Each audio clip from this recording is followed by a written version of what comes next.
Addressing the occurrence of corporate and self-destructive deviance. Mitigating measures for containing the occurrence of corporate deviance.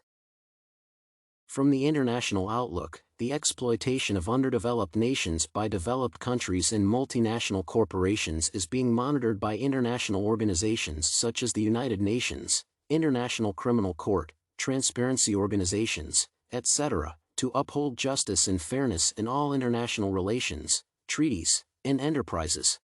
In the regional arena, political patronage, corruption, violation of human rights, and exploitation of the poor can be minimized by a continuous, steady, and persistent implementation of constitutional policies and laws, strengthening public institutions with anti-graft units for social fairness, and by educating the electorate to refine the political system.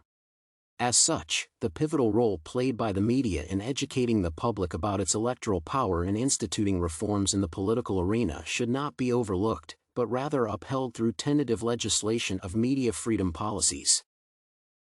The establishment of capital markets authority has proved to be an essential instrument for maintaining proper checks and balances for monopolistic companies and in regulating price tags, thus ensuring that consumers are cushioned against unaccounted commodity price inflations.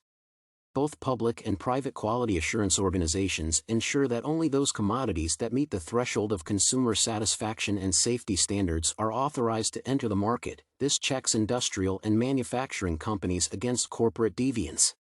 The establishment of criminology as a field of sociology has also proved to be an indispensable tool for unearthing the various forms of corporate deviant dispositions. Hereby sociological specialists employed in aiding draw fair corporate justice policies, recommendations, and laws which upon implementation ensure a harmonious, just, and productive society. Observable indicator of self-destructive deviance. Yes, there are observable indicators of potential self-destructive deviance, and as such the socio-environmental influence cannot be overlooked when identifying self-destructive dispositions. For instance, when young ones form juvenile gang cocoons, the associated self-destructive practices such as substance abuse, robbery, ingestion of toxic substances are inevitable. Even at the family level, homegrown self-destructive inclinations can be characterized by eating disorders, self-neglect, and sexual abuse, persistent emotional strain such as mental stress, crying, hopelessness, despair, and depression. In most cases, individuals with self-destructive inclinations tend to isolate themselves from the rest of societal entities and are normally afraid and suspicious of other people. Their conduct is marked by excessive regression, withdrawal, self-acclaim, and self-justification.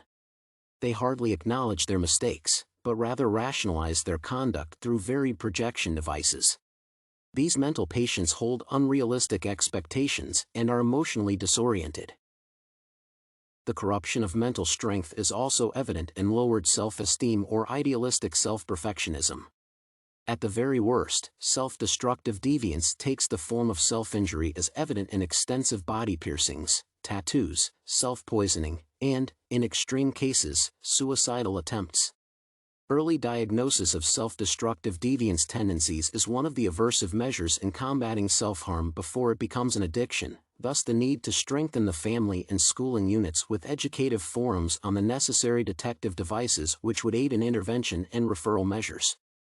Now that many of the self-destructive dispositions result from mental injury, people must uphold each other's mental health by ensuring a favorable mental environment thrives, where one's autonomy is honored and respected, rather than one being considered to be an object of shame.